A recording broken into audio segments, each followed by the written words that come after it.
Arestado ang isang mangingisda sa isinagawang buy-bust operation ng mga membro ng Caba Municipal Police Station sa bayan ng Caba, La Union. Sa koordinasyon sa opisina ng Philippine Drug Enforcement Agency, Regional Office 1, nakilala ang sospek na isang 34 anyos na binata na residente ng bayan ng Agoo sa lalawigan din ng La Union.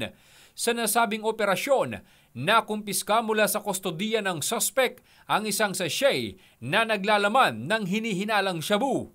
Kasama din sa mga nakumpiska ang isang 500 peso bill buy-bust money. Isinagawa naman ang pag-imbentaryo at markings sa mga ebidensya ng mga kapulisan sa mismong lugar ng operasyon sa presensya ng suspect at ng presensya din ng mga mandatory witnesses. Ang suspect ay naharap sa kasong paglabag sa Republic Act 9165.